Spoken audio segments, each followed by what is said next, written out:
The morning sun barely cuts through the low-lying fog of your campsite. You and your party wake up from a quiet night, the sun finally burning away the worst of the dense fog. Surrounding your camp, the perceptive among you notice small shapes in the surrounding trees, small idols of lashed twigs tied together to make runes and symbols. Upon further inspection of some of these runes, you notice that they seem to be dripping in a dark black ichor. What do you do? Welcome to the Bardling's Banter channel, where I give tips, tricks, and guidance to new players and DMs. I am Matthew, your friendly neighborhood DM and gracious host, reminding you quickly to like, subscribe, and comment to suggest future videos. What I just read off is the introduction that I used for my players a while back for what I have dubbed the Hello Blighty encounter. For the DMs and new DMs among us, you can see right now I have a monster sheet up for the Twig Blight, which is the main monster that's used in this encounter. So, as we left off with this encounter, your players have woken up to find runes etched and carved into trees, as well as hanging from branches, lashed together and dripping with this dark black goo. Um, the next part of it is obviously, the players would investigate these ruins. I choose to use, for the most part, with this, you're going to be looking at arcana checks. For those who aren't good at that sort of thing, we could, investigation, insight, whatever your players can bring to the table to investigate these runes. But if one of these runes is touched by one of your players, that's when the game really starts. In the distance, you see ancient an ancient dais and a small, gnarled, hairy thing in the shape of a human, but it's got mold and mushrooms growing all over it, and it starts chanting in the language of the druids, activating what can only be a dark ritual long forgotten. As soon as it says the final words, and this, you can change this part depending on your player's level. I chose to have him actually disappear at this time, which is perfect if you have low level players. But if they're high enough level, maybe you choose to let him join the fight. But once he chants this incantation, twig blights start attacking the players. Some of the runes hanging from these branches burst into like an eldritch green flame, and the fight begins.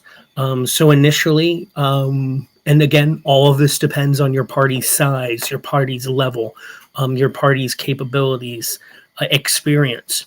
I had in my campaign 3 level 2 characters, and then a sidekick character for someone who joined the campaign just that day.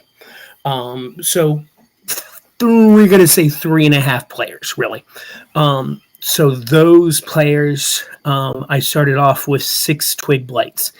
However, I will say this, I changed up the twig blight a little bit, and I invite you all to do this with monsters frequently.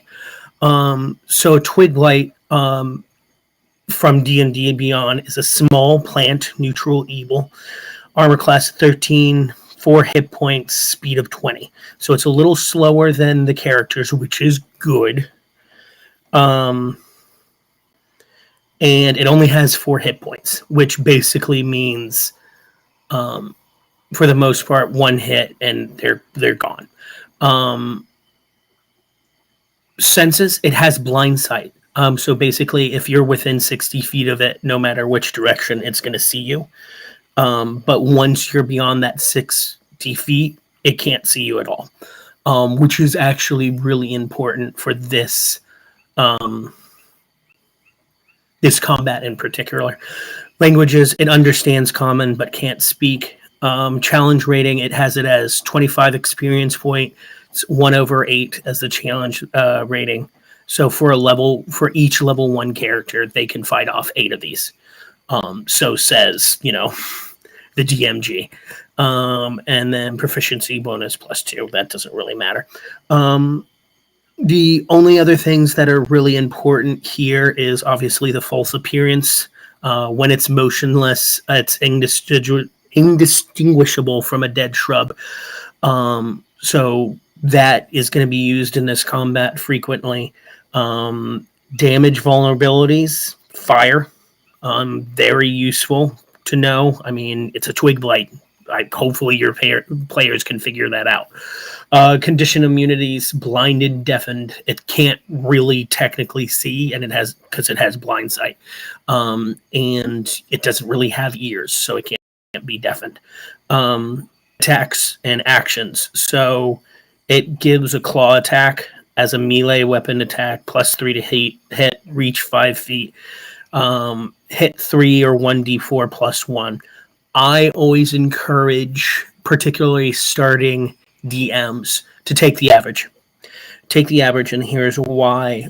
You have enough on your plate as is, and the less things you have to do on the fly during combat, the better. So just go ahead, 3. Unless it's a crit, then 6.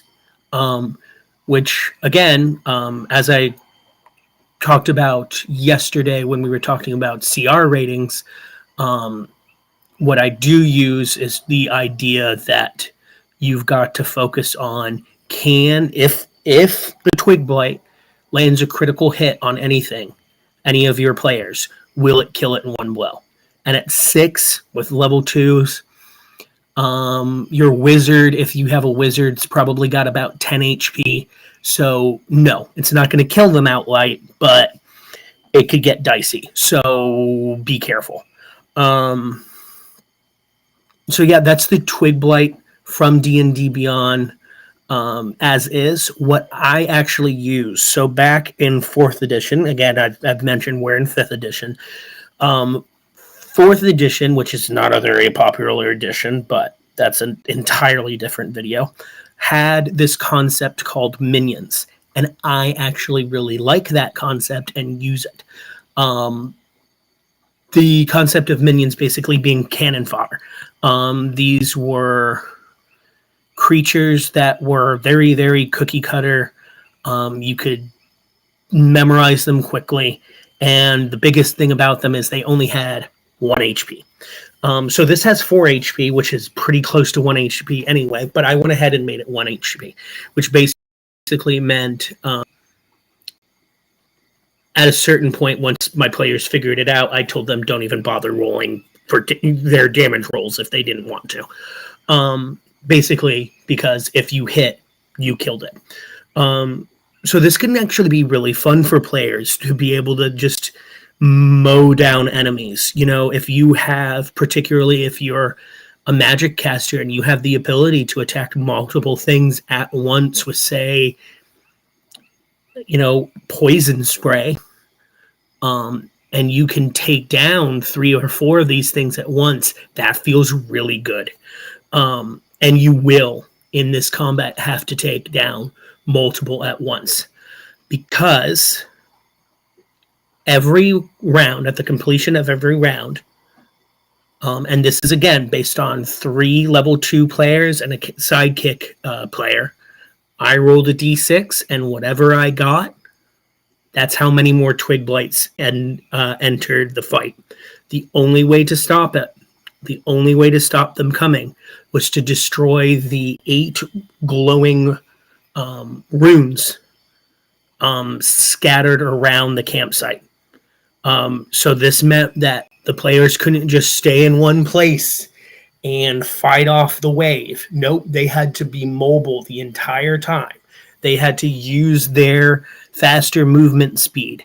Um, you know, and take out these runes. The runes to destroy them, I made it pretty simple.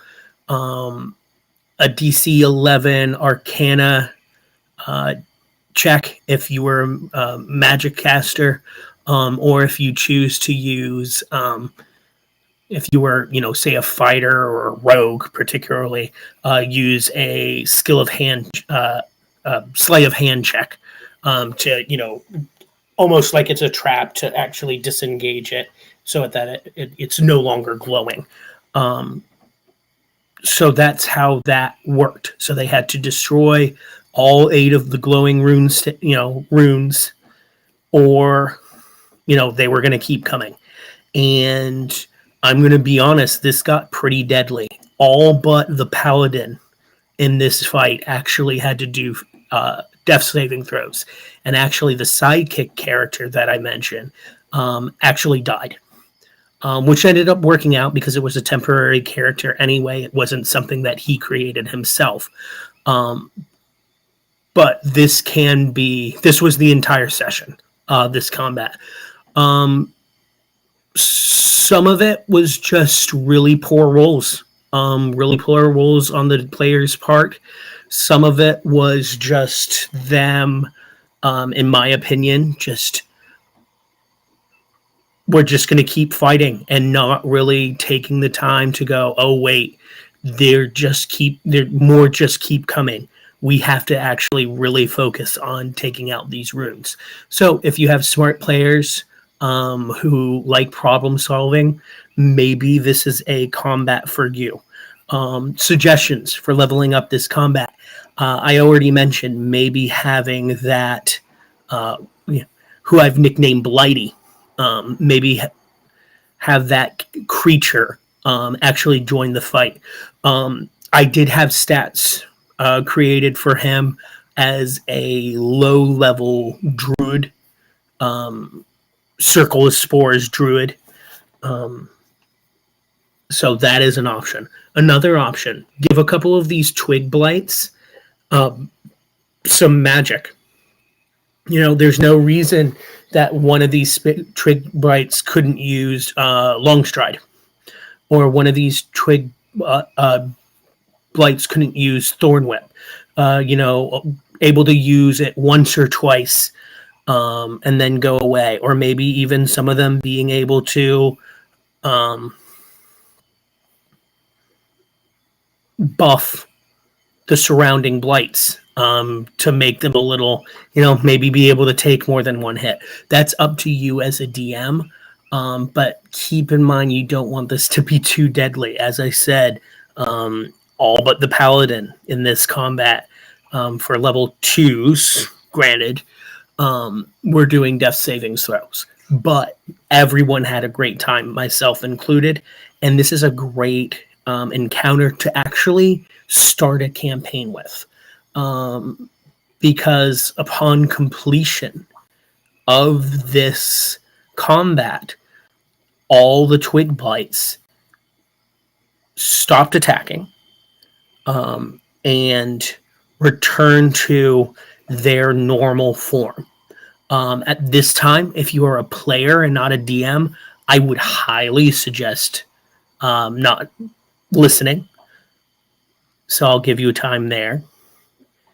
Okay, so DMs, as I said, at the end of the combat, if there are twig blights left that have survived, but the players have removed all the runes, they will revert to a different form. Just one moment, because I will actually get that up.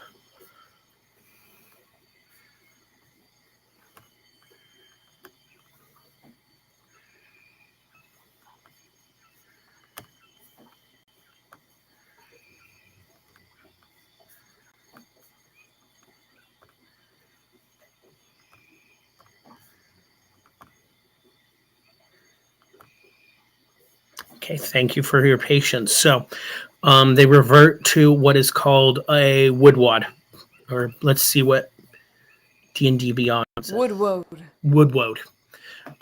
Probably Gaelic. I don't speak Gaelic. These are medium plants like the other creatures, but they are lawful neutral. Um, the history of these creatures, I want to see if it's actually in here. There it is. Born of sacrifice. The ritual to create a woodwode is a primeval secret passed down through generations of savage societies and dark druid circles.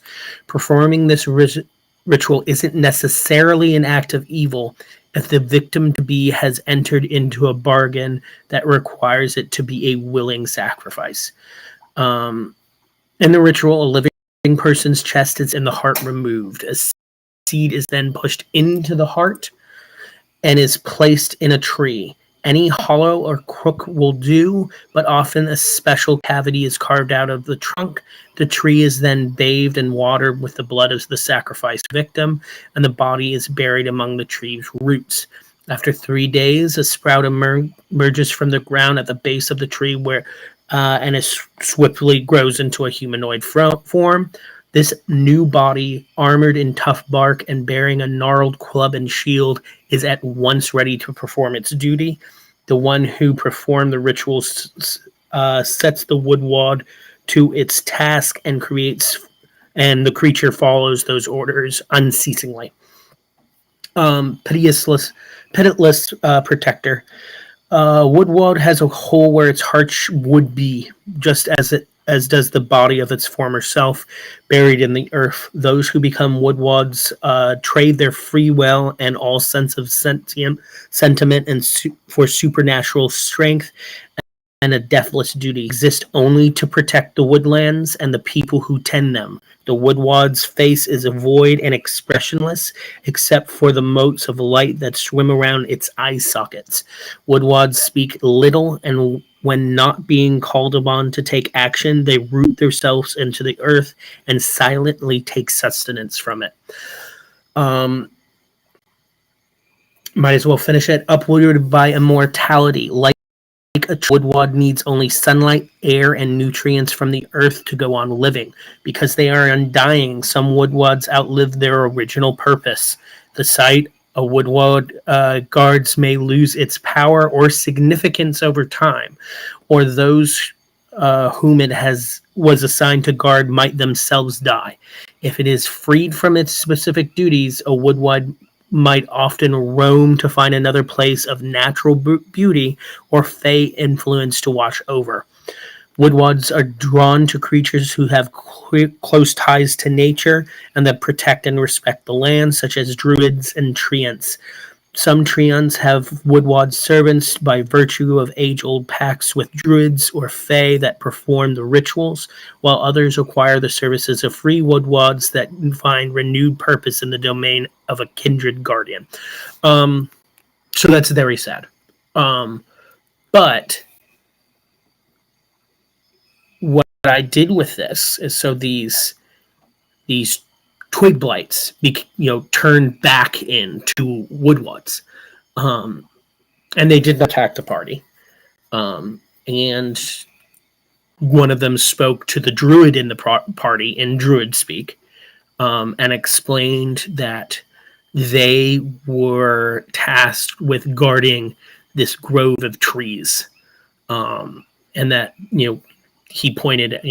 it pointed out what was once a great tree, positioned where that dais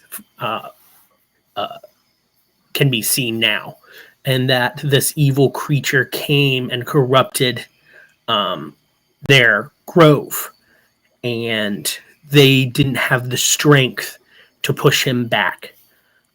So they themselves ended up being corrupted now as well.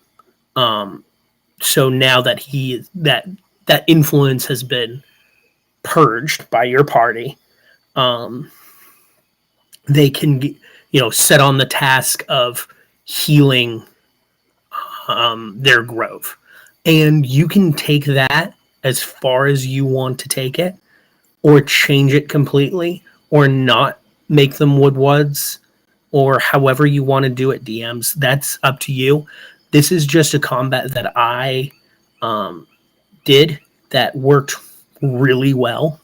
My players seemed to enjoy it. Everyone got to shine. So in this particular team, we had the paladin, who, as I mentioned, was the only one who really lasted the entire combat. She actually was the one who destroyed the final room. So that was her moment. The second character was a druid. In being a druid, she was able to really be the liaison between these woodwoods and the party, as well as being a druid. She felt personally tasked to make sure that this was fixed. And then the last one was the wizard, who she got to just blast things with fireball the entire combat. And then, as I mentioned, there was the fourth player who was actually a sidekick player, who actually ended up dying in the combat. He was actually a magical book, and he kind of got to fly around as a book, and he took it upon himself to just destroy as many of these runes as possible before eventually dying. So he got to be the noble sacrifice of the group. But yeah, again, really fun combat.